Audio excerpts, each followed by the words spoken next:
Assalamualaikum warahmatullahi wabarakatuh. Sebelumnya, perkenalkan kami dari kelompok 6 dengan anggota saya sendiri Anka Firantinur dengan NPM 20 10 63 11 8006 dan Dewi Tri Borusiaan dengan NPM 20 10 63 11 810. Di sini kami akan memaparkan hasil diskusi kami dengan judul Kurangnya Tingkat Produktivitas Sumber Daya Manusia di Indonesia dalam Menghadapi Persaingan Global. Untuk mempersingkat waktu, dipersilakan kepada Dewi. Baik, terima kasih moderator. Yang pertama ada persaingan sumber daya manusia di lapangan kerja global. Globalisasi yakni merupakan fakta dan mempunyai dampak langsung maupun tidak langsung pada kebanyakan aspek bisnis di Indonesia. Nah, untuk dapat bersaing dan sukses di pasar global, perusahaan harus berusaha dalam layanan yang luar biasa pada pelanggan. Lalu pengembangan kemampuan baru, produk baru yang inovatif, komitmen karyawan, dan pengelolaan perubahan melalui kerjasama kelompok.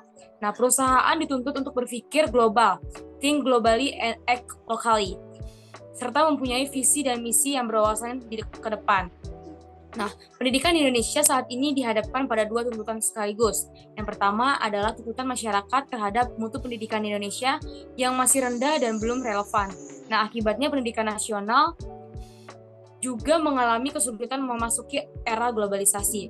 Nah, di dalam konteks ini, kemampuan bangsa Indonesia belum memadai di dalam rangka kerjasama dan juga bersaing dengan bangsa-bangsa lain. Kedua masalah besar ini harus diatasi dalam rangka untuk meningkatkan kualitas manusia Indonesia.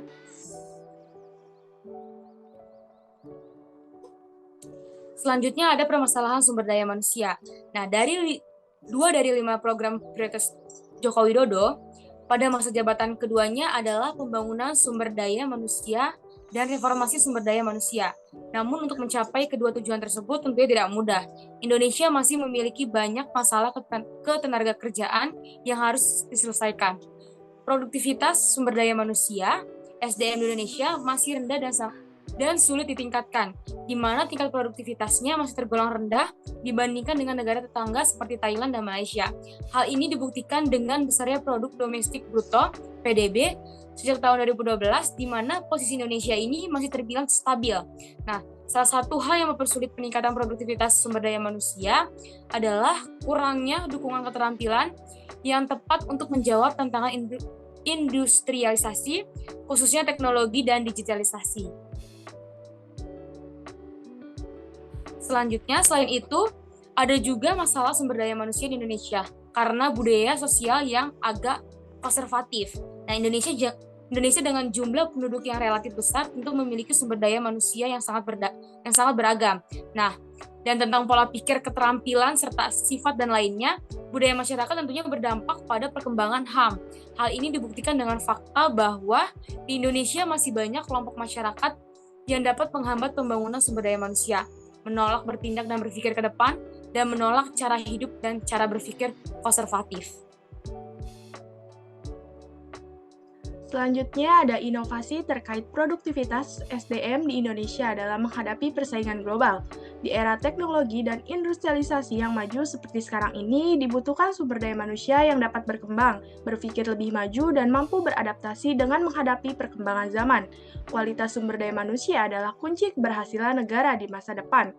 Agar SDM Indonesia siap untuk menghadapi persaingan global adalah dengan menghasilkan SDM yang unggul, baik melalui jalur formal maupun non-formal, yaitu dengan memenuhi kebutuhan terhadap pendidikan yang bermutu pada perkembangan ilmu pengetahuan dan teknologi saat ini.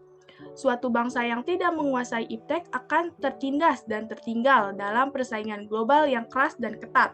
Maka strategi yang perlu diterapkan adalah melakukan pelatihan dan pengembangan yang bermutu pada landasan pendidikan yang kuat dan berpacu pada perkembangan iptek.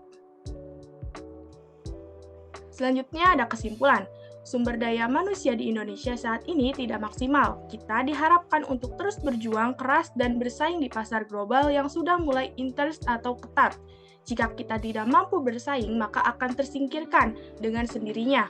Kualitas sumber daya manusia adalah kunci keberhasilan negara di masa depan. Sumber daya manusia yang unggul dan berdaya saing membuat Indonesia diperlakukan sama dengan dan disegani oleh negara lain. Karenanya, berbagai usaha dalam meningkatkan kualitas sumber daya manusia harus terus-menerus diupayakan. Untuk menghasilkan sumber daya manusia yang berkualitas, maka kinerja organisasi penyelenggaraan pendidikan tinggi mempunyai peran yang penting. Dengan melihat kecenderungan kebutuhan tenaga pada masa yang akan mendatang, nampaknya pendidikan yang profesional merupakan alternatif yang tepat bagi pengembangan kualitas sumber daya manusia yang sesuai dengan tuntutan kerja di masa yang akan datang untuk meningkatkan dan mengembangkan sumber daya manusianya. Mungkin segitu saja pemaparan dari hasil diskusi kami, kurang lebihnya mohon maaf. Wassalamualaikum warahmatullahi wabarakatuh.